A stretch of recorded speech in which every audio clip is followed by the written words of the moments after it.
You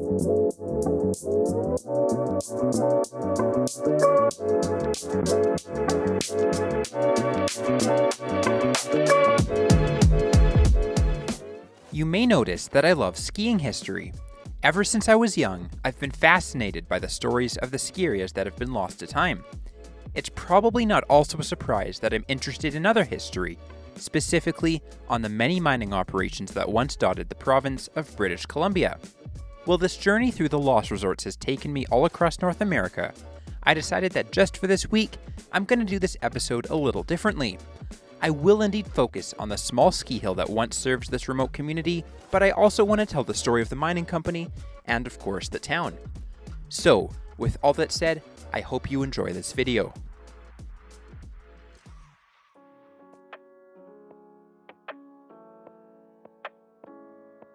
The townsite of Cassiar is located in northern British Columbia and is extremely remote. It is only around 2 hours south of Watson Lake, Yukon, and lies an hour 45 minutes north of Dease Lake, British Columbia. The ski hill was located on the southern slopes of an unnamed mountain directly above the townsite of Cassiar. The story of Cassiar begins in the 1950s. In 1951, it was announced that a new asbestos mine would open in northern British Columbia. Initial explorations yielded significant asbestos deposits, and a Canadian mining firm, Conwest Exploration Co., funded research into the site. By November that year, the deposits were so promising that the Cassiar Asbestos Company was incorporated on the Toronto Stock Exchange, and a 320-acre lease was signed to the company by the provincial government. By February of 1952, a road had been built and a temporary camp was constructed at Cassiar. By November of 1952, the first asbestos mining operations had commenced, and the town started to be constructed. The asbestos mined in Cassiar was initially the only fiber that met U.S. stockpile requirements. The mine quickly became extremely profitable in its early days. The Cassiar Asbestos Company quickly purchased all rights that Conwest Exploration owned in the company, and its share price quickly went up. In 1956, a tramway was ordered from the British Roadway Engineering Corporation and was installed later that year. This impressive lift facilitated the movement of over 200 tons of asbestos per day from the mine to the valley floor. Now, as I already mentioned, the town of Cassiar was extremely remote.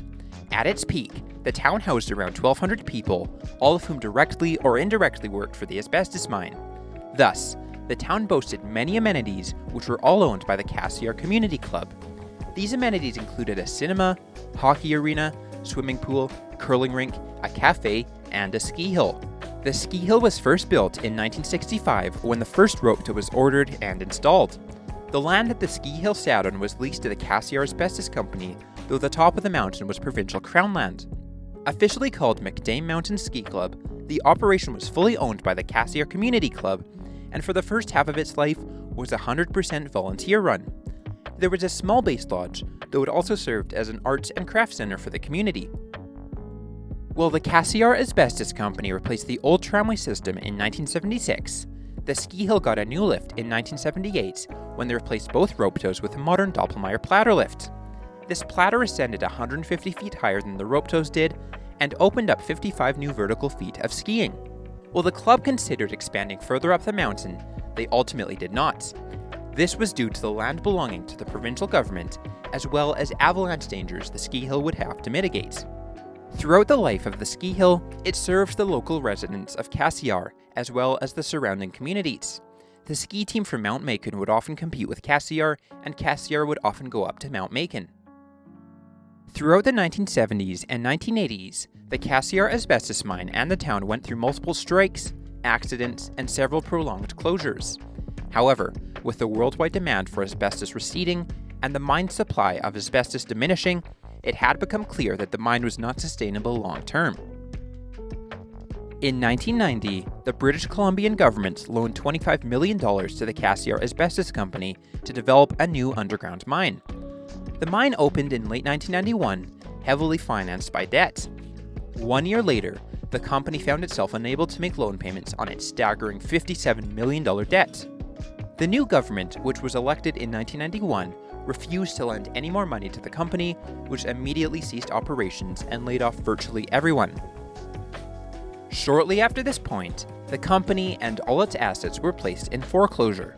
While there were initially several offers to buy the operation, none went through. By late 1992, the provincial government liquidated all assets. A massive auction was held, and almost every building in Cassiar was auctioned off. I'm sure the Platter lift went somewhere, but frankly, I have no idea where it ended up. Many of Cassiar's buildings ended up in Whitehorse and Watson Lake. However, apart from a collapsed arena, a vacant church, and former streets, nothing more remains of the once busy town and the ski hill of Cassiar, BC.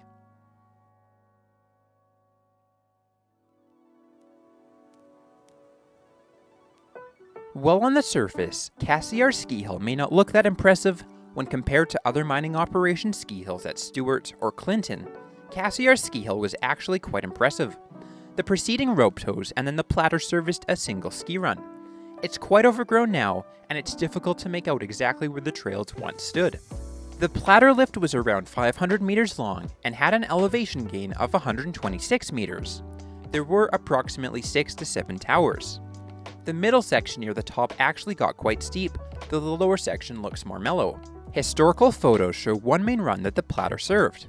It looks like Looker's Right was less steep than Looker's Left, and Looker's Right even had a few trees that the skier could weave through. Night lights were also prevalent near the Platter, though I'm not sure to what extent they were used on the rest of the mountain. Now, this is just speculation on my part, but it looks like there might have been a second run further Looker's Right of the main run. While I'm not entirely sure on this, such a run would have undoubtedly been beginner-friendly, and would have probably looped the skier back down to the bottom of the Platter. If this run did exist, I also would have to imagine that these trees would have been skiable and probably would have skied quite well, considering the amount of snowfall that Cassiar receives.